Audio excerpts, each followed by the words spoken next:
We start with the COVID travel rules, especially as they apply to vaccines. So if you were thinking of going on vacation or doing any kind of travel to the United States, what kind of vaccinations will you require? The United States now getting set to announce new rules on this. We're expecting this in the next few weeks, expecting them to require travelers to be fully vaccinated. But which vaccines are they going to accept? And what if you've got those mix and match vaccines like I do? I got the AstraZeneca first shot and Moderna the second shot. Will the United States allow that? Will they recognize that and let you travel into the United States? A lot of people saying, look, give us the third shot. Give people a third dose so they can travel if this is what the United States says they are going to do. Have a listen to this. This is Dr. Bonnie Henry on that point. When the U.S. border opens, because I think that's where most people are concerned about, and rightly so. If it still looks like it's going to be a problem, then absolutely we'll be providing people with what they need. But right now, it just is not. We don't want people to get an extra dose that they don't need. Okay, let's discuss now with my guest, Claire Newell. Claire is our go-to travel expert. She is the president of Travel Best Bets. Claire, thanks for coming on. Yeah, it's my pleasure, Mike. There's lots of confusion over what's happening at the moment with respect to travel. That's for sure. Yeah, I'm one of the confused ones. So let's see if we can figure this out here. So let's talk about the vaccine travel rules, like as they exist right now. So let's say you want to travel to the United States, for example. Okay, so let's say you want to go, I don't know, Arizona, Florida, or even just across the border to Seattle. What are the rules right now? I don't think there's any vaccine rules right now, right? That's right. Yeah. Okay. So I actually visited my daughter who's studying in Arizona, and I went in September. You do not have to prove your vaccination at the moment. Right. But the confusion is that the United States came out last week and said that sometime in early November, you will need to show proof of vaccine to travel, as well as what you already have to, which is a negative antigen test. Now, that would be to the mainland U.S., and it's different if you're going to Hawaii. And I know so many people from BC love Hawaii. But to go to Hawaii, it is different. You do need a PCR test, and then that has to be done by an approved lab. Normally, the airline that you're flying with will put you in touch with one of the right labs. And in most cases here in BC, it's either a Shoppers Drug Mart or a Life Labs. Right. Okay. And so the early November, well, that's coming up pretty darn quick. It is. Especially for people who are trying to make travel plans. So I can understand the confusion on this. So what do you anticipate? Like, do you think the Americans will say, okay, you're required to be double vaccinated, which is what most people anticipate, but which vaccines will they accept? Yeah, this is the big conundrum. The biggest question mark surrounds mixed doses. Yeah. And there's a lot of us. I am one of the 3.9 million Canadians who've received mixed doses of vaccines. And it's whether it's a combo of 2 mRNA vaccines or one with AstraZeneca. But so at the moment, you need, what they say, the U.S. is saying, is that you need to have all of the recommended doses of the same COVID-19 vaccine. Oh. So those are Pfizer, Moderna, or AstraZeneca. Now, AstraZeneca double dose is fine. A lot of people are saying, well, I don't, really? And it is. It's the double dose, it's the mixed dose of 2 mRNA vaccines, though, that people are still confused on. And there is no official word yet from the U.S. However, I did see that there are exceptions to the rule, and the CD has actually said that on its website, which I found that mixed doses of the 2 mRNA vaccines, Pfizer and Moderna, are acceptable in exceptional situations, such as when the vaccine used for the first dose was no longer available. And even though it says exceptional situations, a lot of large companies, so Royal Caribbean and Celebrity Cruise Lines, for example, have now actually changed their acceptance of that.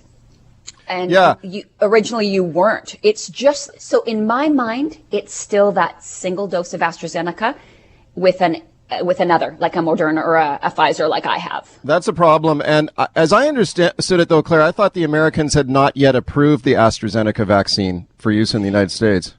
Well, I think that's a lot of people are confused about that, but they are accepting that the agency laid out its current policy, and it stated that clearly. So that was really good to know. And it's just at the moment, this whole CDC not recognizing mixed vaccines. And I do understand what's happened here. They have not used AstraZeneca domestically in the United States, so they don't have the data. And so I'm hoping that Canada is a trusted partner enough, a close enough ally, as well as the UK that have used it. I mean, Germany, Italy, France, Thailand, a whole bunch of countries doled out these mixed vaccines, including AstraZeneca combos. So I think that now the CDC just needs to see some of the data and the efficacy rates of it, and then they'll make the decision. I suspect that we'll know a lot more within the next couple of weeks, Mike. Yes. Yeah, and it really is bothersome for people who've received the mixed doses. And I'm like you. I'm in the same boat as you, Claire. I've got the mixed dose. I had the AstraZeneca for my first dose and Moderna for the second. So I don't know what's going to happen with me on that one. I mean, you must be getting a ton of phone calls here from your customers wondering what's going on. Yeah. People who are worried about having to cancel coming up to their final payments. It's a big issue. And I really feel that if the U.S. doesn't budge on mixed vaccines come November, Canadians they need to have options. And we do know that 4 provinces, Quebec, Manitoba, Saskatchewan, and Alberta, they're offering third doses to people in their province who require it for travel. And I know that Dr. Henry has dug her heels in, and I know that she was talking on CKW, I think she was talking to Simi, saying that, nope, not going to be offering a third doses, but there are going to be so many people in this province that are going to have to put pressure to see some change, because that will prevent people from going where they want to, if it's visiting friends or family or for work or whatever reason. I don't want to be one of those people. Dr. Henry is now she's opened the door just a little bit here, saying that if this continues to be a problem for people, then they'll do something about it. It's really not clear or firm exactly when a third dose might be offered to people for travel. I think they should make that clear. I mean, they should. Look, it's not just people going on vacation too. I mean, people have got business interests. They've got to travel for their jobs. They've got to visit sick relatives, whatever, right? I mean, it's not just people going away on vacay. So now, we need more information on this. Yeah, we do need more information. And I really don't want people to have a third dose. I mean, goodness knows that's taking away from people around the world who are waiting for it. But but let's cross our fingers. There's no question in my mind that the U.S., there's going to be a lot of money left on the table if they don't let people with mixed doses from places like the UK, Canada, Germany, Italy, France. Those are places that put huge numbers of tourist dollars into the U.S. So my guess is, if I was a betting gal, which I'm not, but if I'm a betting gal, I'm going to say that the U.S. will change this policy within the next 2 to 3 weeks. Okay, I hope you're right, and I hope British Columbia, if the U.S. does sort of draw a line in the sand and say you can't have mix and match vaccines, I think British Columbia should offer the third vaccine for travelers. That's my opinion. Speaking to Claire Newell from Travel Best Bets, Claire, what would you say when people call you and they're thinking about traveling again? Do they ask which countries are the safest for COVID? Like which ones are the most safe to visit? Is that a factor now for people? Of course, because you're not leaving it behind you. And I think it's really important. And there will be people, Mike, who are not ready to travel for a while. But there are people who are looking for a getaway or to visit friends and family. And the rate of the vaccination distribution in a country, the infection rate at a destination, the protocols that are in place, all of that's really important in making a decision whether or not you want to travel there. And there are a couple of really great websites that you can look at. The one that kind of comes to mind the most is IATA.org. They have a destination tracker that will show you that information. The other one that I like is covidcontrols.co. And one that's just come to my attention that I think it's a Canadian-based site that will help people know what they need to do as far as testing requirements before quarantine, all of that type of information, If you do a Google search for the word Sherpa, you will be able to come up to this website, and it is so user-friendly and really helpful if you're looking at traveling in the next little while. Okay, that's a great tip. Claire, real quickly here while I've got you, this headline I saw this morning and it jumped out at me. I suspect this one caught your eye too. Deal alert. You can fly from Vancouver to Toronto for $89 Canadian, including tax. So, are there cheap flights out there right now? There are. It is a cheap time anyway. So in the month of August, particularly the last 2 weeks of August, first week of September, lots of movement across this country. A lot of people getting back to wherever they need to go, whether it's to university or back home from cabins and things like that.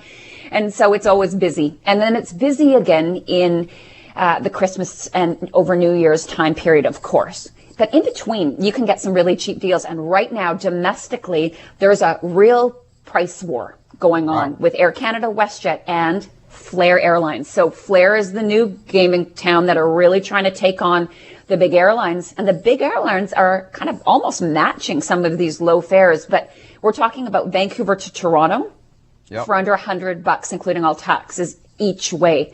Wow. That's half the price that it normally is. It's like around $400 or $500 normally. And for $200, that's cheap to go across this country. So a lot of people are taking advantage of it, going and maybe seeing Niagara Falls, or there's also some cheap rates between Vancouver and Montreal. So nice. If you want to see our country, no better time to do it. That's for sure. There's not a lot of international travelers, even though Canada opened up to international fully vaccinated travelers on September 7th.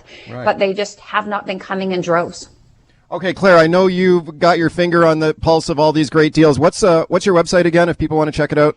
It's travelbestbets.com, and there is a link on there to some of those other websites that I mentioned if you are interested in travel. Great. Thanks for coming on, Claire. Thanks, Mike. All right, welcome back to the show. Let's talk about the affordability crisis we've got in housing in this city, in this region right now. I really feel for young people starting out, dreaming of getting into that first home.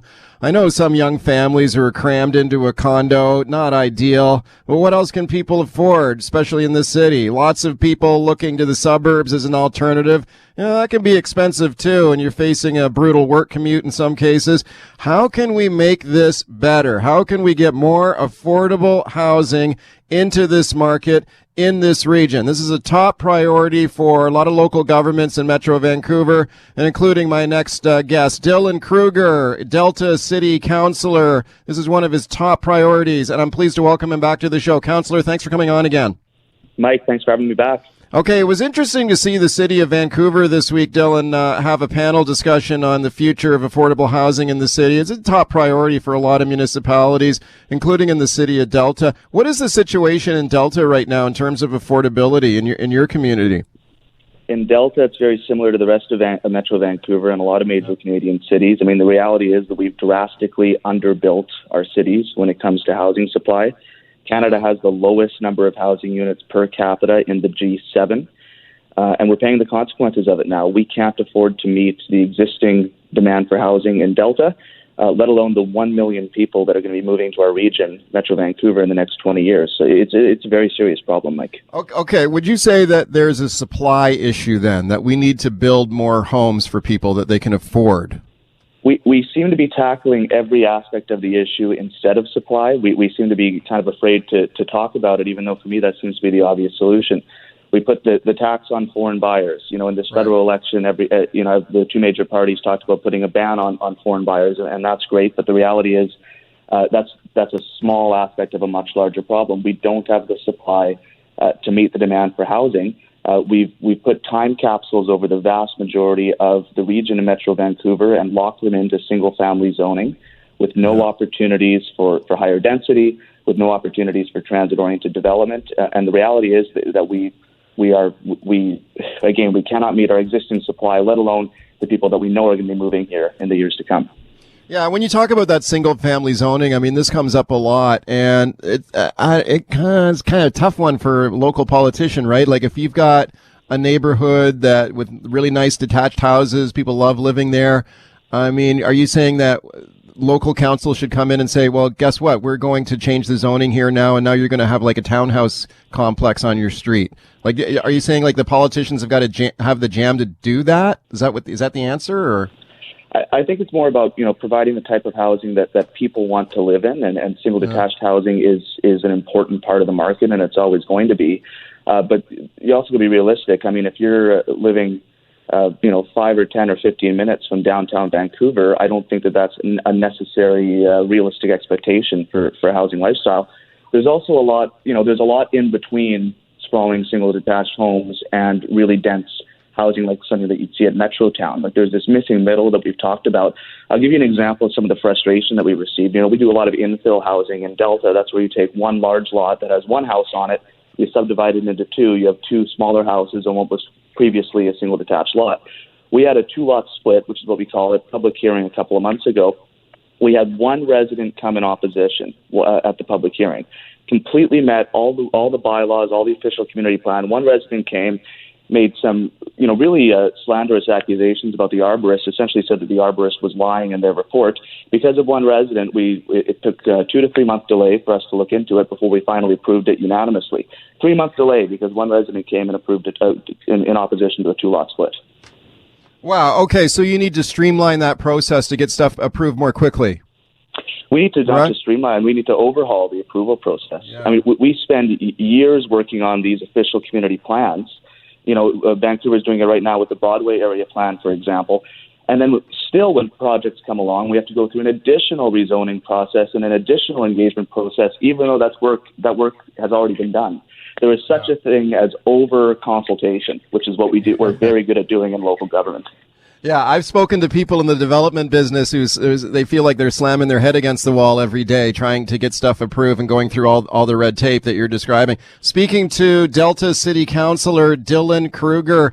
And Councillor, I follow you on Twitter. I encourage people to do that, at Dylan Kruger BC on Twitter. And the other day, you were tweeting about a housing project by the Squamish Nation. The Squamish First Nation. Now, this is interesting. They own some land around Vancouver, and because they're the First Nation, they're exempt from local zoning. So it gives them some freedom to do some different type of things. And I know you're very keen on the projects that they did there. Can you tell us a little bit about that? It's a really exciting project. It's on the foot of the Burrard Street Bridge. It's going to be 6,000 rental homes. It's all purpose-built rental homes. And I tweeted about it yesterday as part of National Truth and Reconciliation Day, and it's a great story of Indigenous nation taking economic control of their own land. We can talk about that another time. But the exciting part from a housing perspective is just what you said, Mike. They're exempt from the city process. They're exempt from the consultation process. They had to do consultation with their own nation. But in terms of the general public, this thing is going to happen, and you just watch how fast those buildings are going to come up. It's going to shock us as Metro Vancouver residents how fast it's going to come up. And with that one project, the Squamish Nation has put more purpose-built rental housing units on the market than the city of Vancouver has done in the last 3 years. That's incredible. 6,000 units. Man, that is a lot. Like, you were talking like high-density housing there, I guess, right? It's high-density housing, and that's the right place for it. It's walking distance across the bridge to downtown. It's very transit accessible. There's lots of future plans for streetcar expansion. That's where you want to put your high density housing. Right. And do you think that municipalities, okay, so here's a First Nation that is not encumbered by all that local zoning red tape, getting stuff done like that. You think that's an example of what other municipalities should be doing similar? What they should be doing, and the reality is that we as local municipalities have a disincentive towards doing it, right? That's the elephant in the room. We get elected by people who are already residents. We don't have it in our mandate to consider, the needs of future residents or residents who would like to live in our community but can't afford to do so or don't have the supply available to them. So if municipalities, we have two options. We can either step up to the plate and start approving more housing, or we really need to look, to the province. We're creatures of the province, and have the province say, look, we need, if we're going to be spending billions of dollars on new transit infrastructure projects in your city, you better be coming to the table with new housing supply. We can't be building more transit stations next to single-family home neighborhoods. It just doesn't make any sense. Right. Do you think that they should build more affordable type of multifamily housing options that people can afford? Maybe have higher density, maybe smaller footprints. I don't know, like coach homes, duplexes, fourplexes, row housing. Like I talked to a guy once about why do we not do more row housing? And I remember visiting relatives of mine in Belfast, Northern Ireland. That's where my dad is from.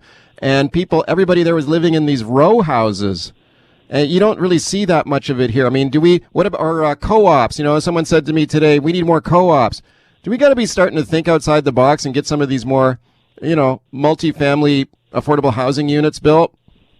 Absolutely. And to your previous point, we can do that without changing the quote-unquote character of some of these established neighborhoods that are so important to people. We only legalized secondary suites in Delta about 15 years ago, and that's only because we lost in court. We were so resistant to doing it. Secondary suites, coach houses, row houses are great options to provide that missing middle of density, which also creates a critical mass of people, which helps to sustain transit. It helps to sustain local businesses. There's a lot of spin-off benefits of having large amounts of people together in one area, and large, sprawling suburban municipalities are actually also one of the greatest contributors on a per capita basis to GHG emissions. So from an environmental perspective, it's better. It's having people close together is good for a lot of reasons, and you can do that while still retaining the character of communities that is so important to people. Sandra in North Vancouver, hi. Hi. I'd like to see our governments, both federal and provincial, get back into the business of cooperative housing. We have lots of federal and provincial crown land. We could have low-income families and upper-middle-income families all living in the same townhouse complex, and it doesn't come out of our tax dollars because it's the land that's already there. The governments can do low-income mortgages on these places, and people can have nice homes for a reasonable price. I started out in cooperative housing, and now I'm in the housing market. I live in a nice home. So it's a good start for young families, and I don't know why they moved away from that. Yeah, no, I agree with you, Sandra. I think the co-op is a great option. Dylan, what do you think of that? Totally agree with Sandra. I think those are amazing comments. And like I said earlier, I was really encouraged that in this federal election, all major parties came out with really substantive housing platforms. I think this is a bipartisan issue. But at the end of the day, it doesn't matter how much funding other levels of government throw at the problem. Municipalities approve the housing. And it's the municipal approval process that's broken. And if we don't fix the process, we're not going to fix the housing crisis. Yeah, and so in order to get like a co-op housing built, what do you need to get something like that done? So even if it's government land, it's still got to come to the local municipality. If it's not zoned for that use, which it's probably not, it's got to go through a rezoning process, which can involve, months and sometimes years of public engagement and a public hearing. And that's the red tape that makes it, and it actually reduces the affordability of these projects. The more money that government or housing operators have to spend on carrying costs and on the associated fees with these consultation processes reduces the level of subsidy that can be offered. So it's a problem for below-market housing as well. Okay, Whit calling from Kelowna. Hi. Hey, buddy. How's it going? Good. Go ahead. Good. I kind of want to speak to the last person's comment as well. I actually run a housing co-op in Kelowna, and there's maybe 8 or 9 of them in the greater kind of Kelowna, stretching to like Salmon Arm and Penticton area. Like there's not enough. And you look in Vancouver, and there's 250, 300 of them. There could be more, but I agree with that last caller. There needs to be more of them. I mean, and I won't say exactly how much we charge, but our 3-bedroom townhouses, our row housing, they're under $1,000 a month. You got to think about that in Kelowna. Like a 3-bedroom townhouse in Kelowna is probably $2,500 right now. That's a third of that price. So for a family that's trying to save money and break into that housing market down the line, or a family that just wants to live in co-op housing, it's totally different than the RTA. It's a totally different set of rules. But I agree, we need to build hundreds and hundreds more of these everywhere, not just BC.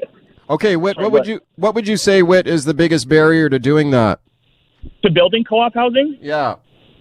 Maybe the government funding side of things. I think there's a lot of red tape, and maybe a lot of municipalities don't know how to do it. Like your council there was saying, there's a process. There definitely is. But if you got a city like Kelowna that's trying to blow up and build high and not, smartly, and again, not saying anything bad about Kelowna, but they're not even thinking about that. They're doing these low income, 4-story condos, and they're charging $1,800 for a 2-bedroom. And it's like, that's not affordable. Like no one's going to be able to afford that, So I agree with your last caller. I agree with the councillor.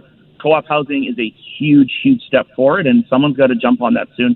Okay, Whit, thank you very much for the call. Keep phoning me on this, 604-280-9898, star 9898 on your cell. Ron in Delta, hi. Good morning, gentlemen. I commend the councillor in his other fellows on the work that they're doing in North Delta with the expansion in townhouses and the condos in there. My concern is the infrastructure. 72nd Avenue from Scott Road all the way down to Highway 91 is backed up from 2:30 in the afternoon till 6:30 at night, Monday to Friday. And now they're adding more and more cars and people. What's the plan for the infrastructure in the area? I'm all for the housing. Yeah. But you got to have movement too. Dylan Kruger. Thanks, Ron, for the call. And 72nd is an absolute mess. And, of course, that stems back from way back in the day when the government decided to stick a highway and a bridge through North Delta, which means that we get a lot of that traffic coming in primarily from Surrey.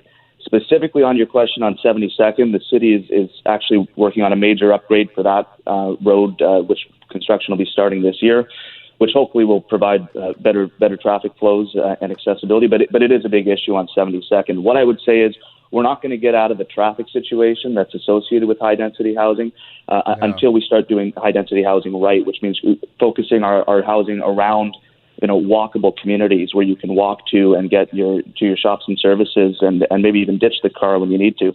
Well, is a big problem. You need to densify around rapid transit corridors too, right? Yeah, we have coming in, which we're very excited for, the rapid bus on Scott Road, which will be in service in 2023, is going to significantly reduce travel time for people who are getting on the bus, and that's where we want to see most of our high-density housing in North Delta, because you can actually be able to, you can live your life, if not car-free, maybe with less cars. Okay, I just got a minute left here. Rick in Delta. Hi, Rick.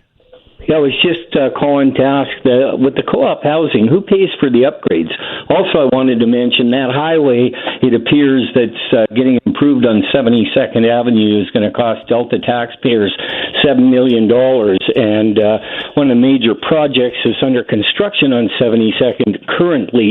Those developers just made $1.85 million on another. Okay, Rick. Okay, thanks for the call. I hate to step on you, but we're just running out of time. Counselor, we got 30 seconds here. What about his comment about, okay, if you have a co-op housing project, who pays for the upgrades on it, Yeah, every structure is different. What I'll say real quick, though, Mike, is I'm yes to everything. We need more co-op housing. We need more townhouses. We need more purpose-built rental. We need more below-market rental. We need more of everything. We've had decades of undersupply that are coming to a head now in our region. Okay. Young people like myself don't have anywhere to live. Thanks for coming on today.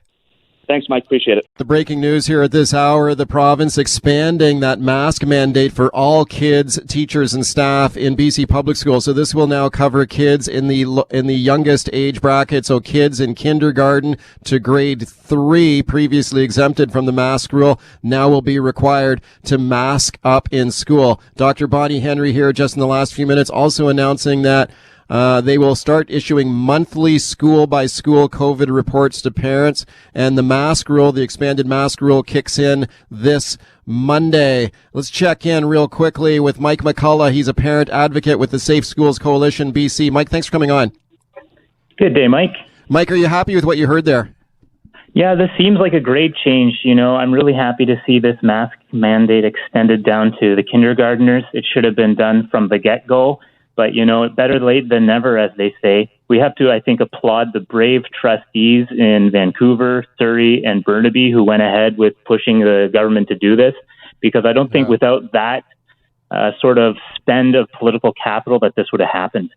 Yeah, we saw those individual school districts bring in their own rules and their own masking requirements for kids in kindergarten and up. So, yeah, I think that really did trigger the move by Bonnie Henry today. Let's take a few phone calls here and see what people think about it. Derek on the line in Surrey. Hi, Derek.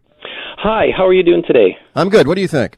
Well, I agree with you. Everything you just said, you said it very eloquently. And I just wanted to also pose the question to Dr. Henry that, she continues to say that the best way that we can protect our children is to surround them with people, adults who are fully vaccinated. So my question is, why will she not mandate vaccinations for teachers, who are going to be the people that will be working so closely with the children? Okay, Mike, is that something your group is calling for? Would you like to see mandatory vaccination for teachers? Yeah, absolutely. I mean, we can look to history, and in past we've had mandatory vaccinations for all kinds of things. People just lined up and did their part for society, And so that's part of what we've long been calling for the province to get behind for everybody eligible. Yeah, that was conspicuously not part of the announcement here today, although the pressure rising here on that. And it's interesting, you got the BC Teachers Federation, the teachers union here saying they're on board with that. They actually would go along with it. They wouldn't fight it. So it'll be interesting to see if that happens. Susan in Burnaby, hi. Hi, how are you? Thank you for taking my call. Sure. Hey, this should have been done from the get-go. I have a son in school. He's in higher grade, but I mean, it makes total sense. It's unfortunate the parents had to go to this extent, but it's important. We're all at stake here. Okay, thanks for the call. Mike, do you think kids as young as kindergarten age will keep the mask on, or is it going to be like herding cats and trying to tell them to keep the mask on? You never know. I mean, I think the best thing to do is to have that there as a mandate and to teach the kids. I mean, we would rely on our teachers to teach us all kinds of things. So I'm pretty sure teachers would be able to help guide our children in kindergarten up to grade 3 and this type of thing. My son, who's in grade 2 now, he's been happily wearing his mask ever since the pandemic started in 2020. So, he learned while he was in kindergarten, and I think kindergarten kids who are just new to it now will have absolutely no trouble with it. Okay, let's go to Sarah in Delta. Hi, Sarah. Hi there. I just wanted to say that teachers are considered mandatory workers, just like our frontline workers, whenever the case is needed. And so they should require a mandatory vaccination, just like all of our healthcare workers do now. Yeah, thank you for that. I mean, we've seen some other jurisdictions, Mike, bring in mandatory vaccination for teachers. We've seen a lot of jurisdictions in the United States do that. I know the Toronto School Board, the Toronto School District brought it in. It's like the biggest school board in Canada. So we'll see if the pressure continues to rise here in BC to do the same thing. Randy on the line in Surrey. Hi, Randy. Hi, Mike. Hi, Mike. And Mike, actually. I had a quick question for Mike as well. I noticed that one of the things you did address was music in the classrooms.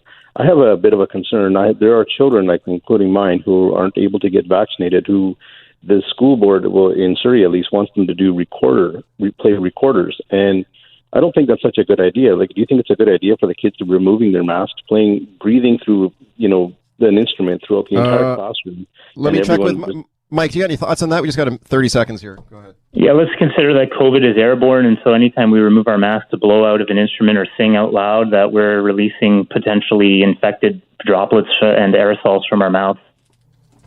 Mike, thanks for coming on today. Thank you for having me. Let's talk about the latest developments in Fairy Creek now on Vancouver Island, the site of those confrontations between protesters opposed to old-growth logging and loggers harvesting trees in this hotly disputed area.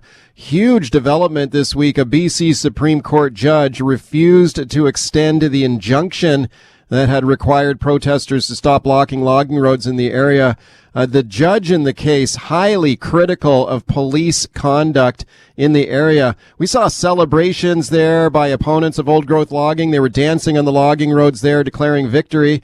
Meanwhile, though, the company involved here vowing to appeal the court judgment, and they say they will continue logging operations in the area. So this one is going to continue. Let's discuss now with our panel. We've got both sides of it for you. Stuart Muir, he's Executive Director of Resource Works, and he supports the logging going on there in the area. Stuart, thanks for coming on today. Hey, thanks, Mike. Okay, also on the line is Sephora Berman. Sephora is an environmental activist and writer, and she supports the protesters there in Fairy Creek. Sephora, thank you for coming on again. Thanks for having me. Okay, Sephora, let me go to you first. It was such a big week on this file here with that court judgment coming down. Very highly, the extent, the injunction has expired. The judge very critical of the police. Where are we at right now in this dispute, would you say? Well, I think where we're at is that we're still waiting for the BC government to make good on its promise to protect remaining at-risk old-growth forests as the scientists have asked for and recommended in the expert panel recommendations. I mean, the government has heard those recommendations. The recommendations called for immediate deferrals in at-risk old growth, and we're still seeing critical at-risk old growth being logged across the province. And I think in Fairy Creek, what we heard from Justice Thompson is confirmation that citizens in Fairy Creek have been respectful, have been nonviolent. He actually said respectful, intelligent, and peaceable by nature, good citizens who care intensely about the common good. And he was clear that the RCMP had overstepped and that there had been a lot of citizens' rights violated, and that the injunction was not renewed. So, yes, Teal Jones says it's still going to be logging, and I'm very concerned that we've heard, yesterday that Teal Jones, since the injunction, has been digging up roads and putting in their own gates in the TFL to such an extent that the Ninanat village is experiencing flooding on their road, and their only emergency access is now blocked. This logging in old growth needs to be stopped, and the government needs to put in place long-term solutions. Okay, Stuart Muir, what do you say? Yeah, the Dididut First Nation that's blocked is blocked into its territory because of vandalism by the protesters that supports. They poured cementing material into the lock and made it impossible for First Nations at a time when another road was flooded and there were high tides, making it impassable. So the example she cites is actually the very opposite. But I think in terms of the high level, what happened this week is, yes, we did see the injunction that was allowing the First Nation and the forest company to go about their lawful activities. That changed. But the thing that didn't change, and I think the news from this, is that Justice Thompson did point out in the strongest terms that the criminal code is what applies here, because the criminal code makes it an offense to block or destroy a roadway, a highway, or damage property, or render property dangerous or useless. All of these things are what are being done out there by people who were violating the injunction.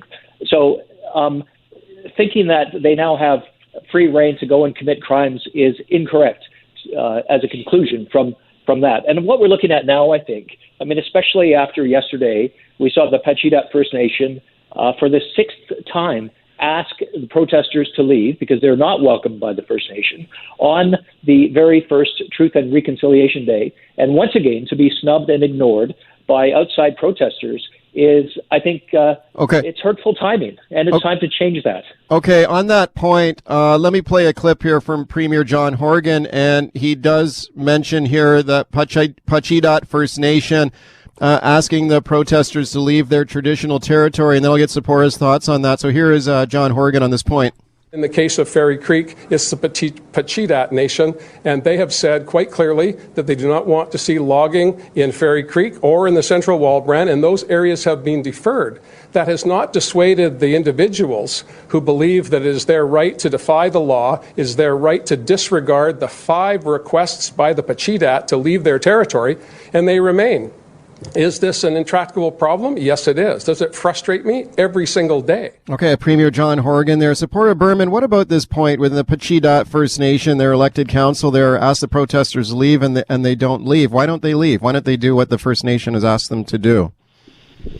Well, the Pacheedaht have deferred logging in some of the areas of old growth. Those areas, I understand, are not being logged today, and certainly there are no forest and land defenders who are in those areas. There are other areas of critical old growth that are still being logged by Teal Jones, and in fact across this province. And I think the larger context here is that for decades, the logging industry and the government have ignored Indigenous rights and have been doing old growth logging on their territory that they don't support. And now the industry and government are champions of Indigenous rights. I think that's a little rich, and I think we need to look at a different way to address reconciliation. Reconciliation cannot be achieved with bulldozers and threats of lawsuits. Free, prior, and informed consent means that all options would be out on the table, and First Nations should be given the economic support they need to ensure full protection, and that's viable.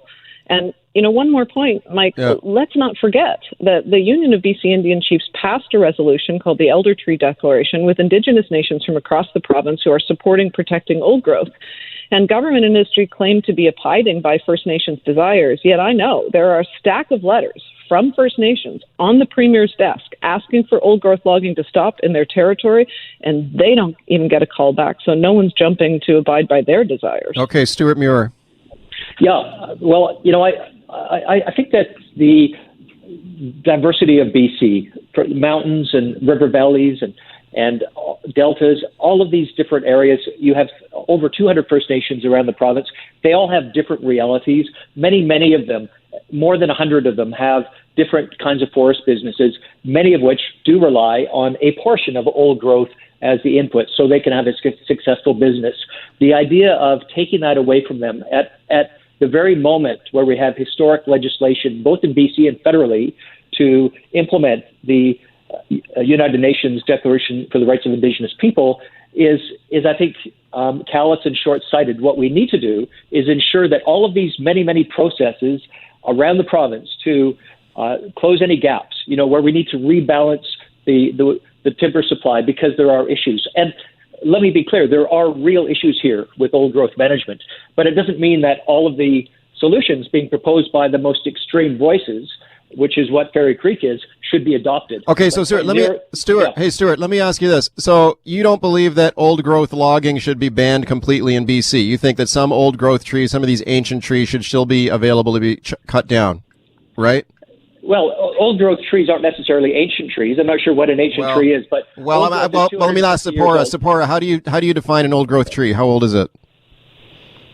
It's not about just the age. It's also about the ecosystem itself. And that's why the scientists have identified high productivity, at-risk old growth. And what they've said very clearly is that we need logging deferrals in the at-risk old growth. And they've developed maps for that.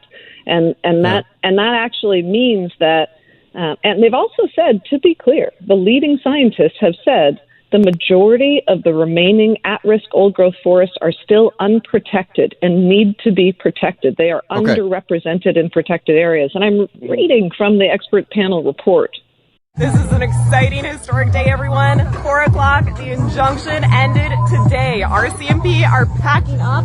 They are just beyond these gates. They are taking their tarps. They are taking their...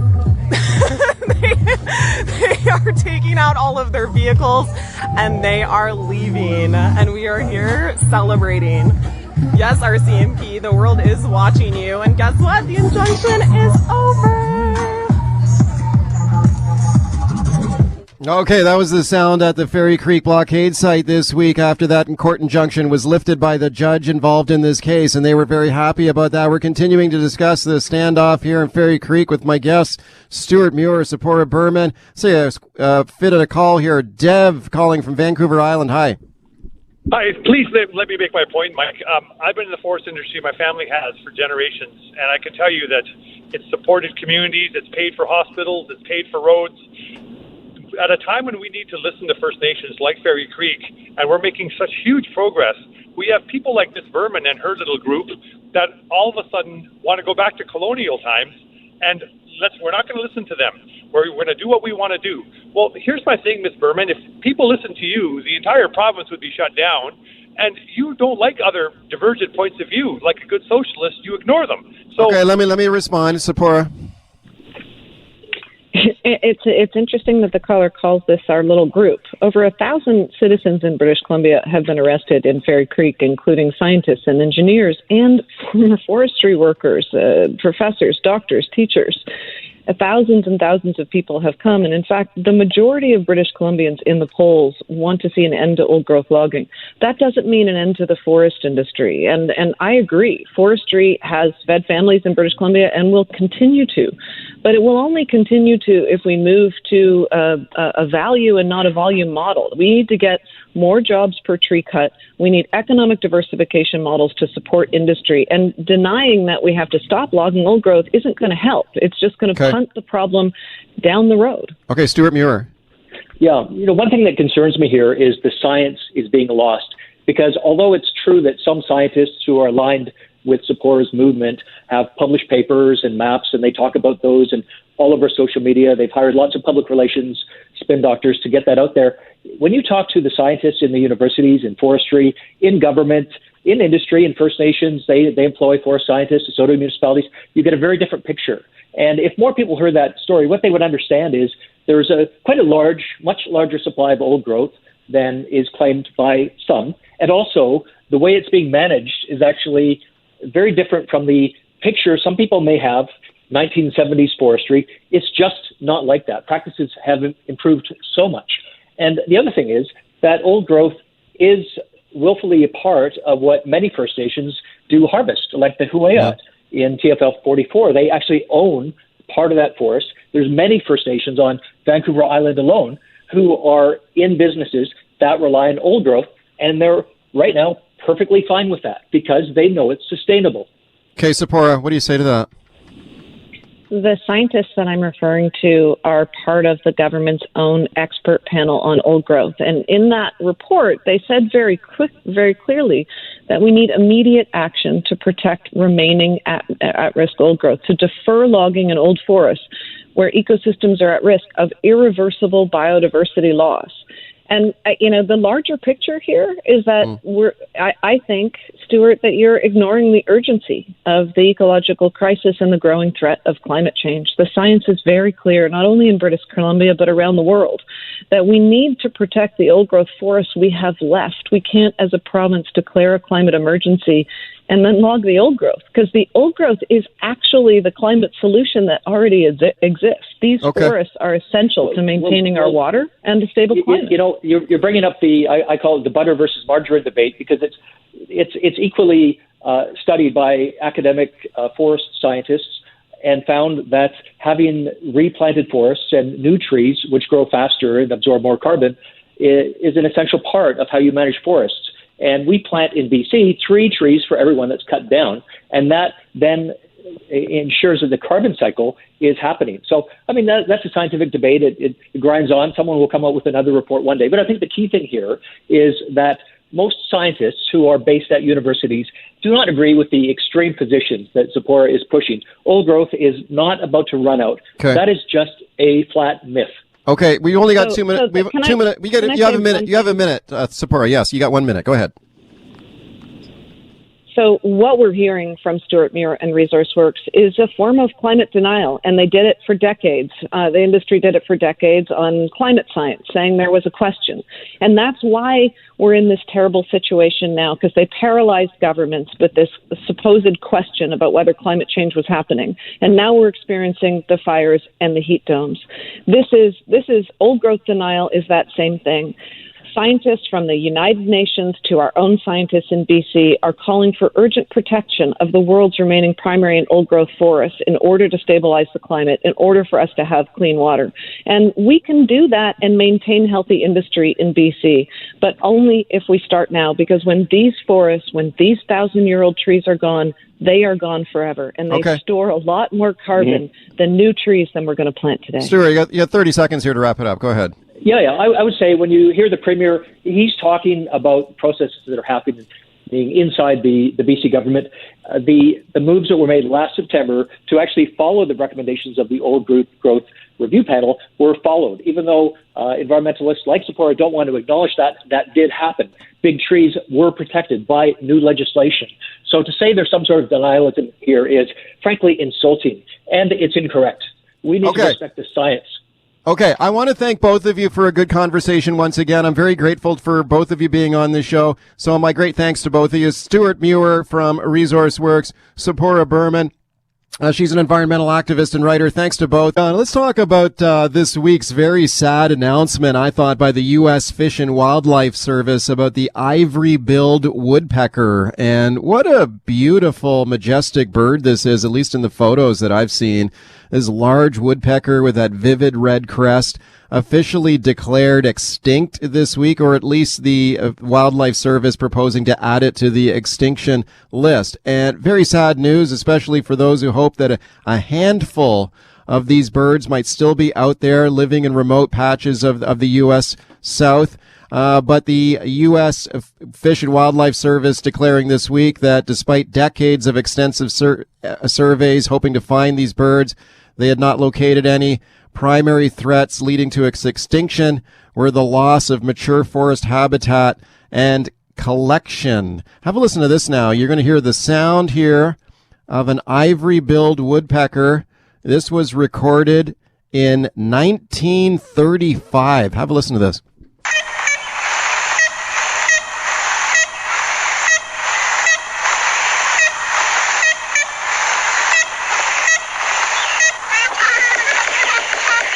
Wow, that's awesome. That's a very distinctive call there. Let's speak to one of North America's top ornithologists about this now, Professor John Fitzpatrick. He is the Director Emeritus of the Cornell Lab of Ornithology at Cornell University, and I feel honored to welcome him to the show. John, thank you for coming on today. It's my pleasure. Great to be with you. Okay, what do you think about this news from the U.S. Fish and Wildlife Service this week about the ivory-billed woodpecker? What went through your mind when you heard that this week? Yeah, well, it's a great question. It's not completely unexpected, obviously, because the bird has not been unquestionably or definitively photographed since the 1940s in the U.S. and in 1955 in Cuba. So it's a long time to wait in between definitive sightings. There are, in the case of the ivory bill, of course, a couple of which we were involved with ourselves, kind of continuing lines of evidence that the small numbers or individual scattered birds may still exist through into the 21st century. So my sense, and you accurately stated in your intro that the Fish and Wildlife Service is proposing to do this listing. They have a 60-day period in which to get public and scientific comment before they do it officially. Right. My view is that it's premature, not because I'm certain that it exists, because indeed it may not. But I think I have a lot of respect for the endangered species list that the U.S. Fish and Wildlife Service prepares and methodically manages. And when we make the decision to lower the flag on a species and declare it extinct, we really ought to be certain of that. Yeah. And certainty about absence is really difficult. So in a case like the woodpecker, especially as it stands as a flagship for a major region of North America, which we destroyed, but which we're working hard to recover, I think it's useful to keep a species that may still exist on that list, in part just as a flagship for work that still needs to be done for restoring the ecosystem. When was the last confirmed sighting of an ivory-billed woodpecker?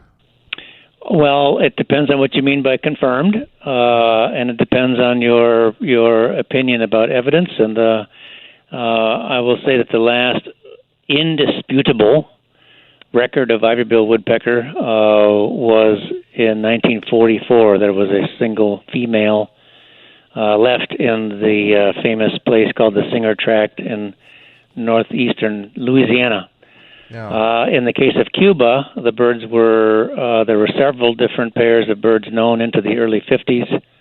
The last photograph taken by George Lamb was 1955. So that's the last point at which the bird has ever been definitively photographed. Now, there are other lines of evidence that suggest the woodpecker has existed since then.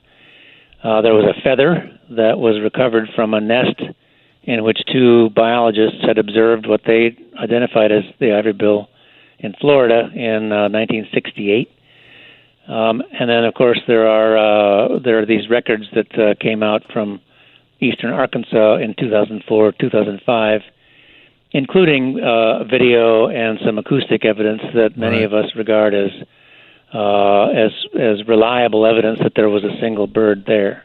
Yes, I do recall some excitement when over the years when some videos would occasionally emerge that perhaps someone had taken a photo of an ivory-billed woodpecker. Others disputed that and said, well, no, maybe it's a pileated woodpecker, another similar species. But do you think, and I know that your lab there at Cornell University was involved in some of those searches. We were indeed, yes. Yeah. Mm-hmm. Can you tell me a little bit about that? Sadly, we just got a couple of minutes left here, but sure, can you tell me about the work? The basic story is that a bird was seen repeatedly over a period of several months in eastern Arkansas, and a engineer from Little Rock, Arkansas, actually got a video, 7-second long video, in which at several different angles we analyzed that video and concluded that it was a video of an ivory-billed woodpecker.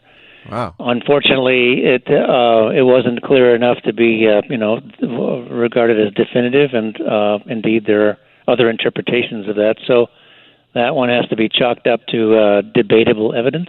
Would you say, in the minute we got left here, Dr. Fitzpatrick, and I want to ask you, like, in your gut, you have a gut feeling that it's out there. Now, I know you're a scientist, so you go by evidence, not gut feelings. But do you think in your heart that maybe it's still out there, it still exists?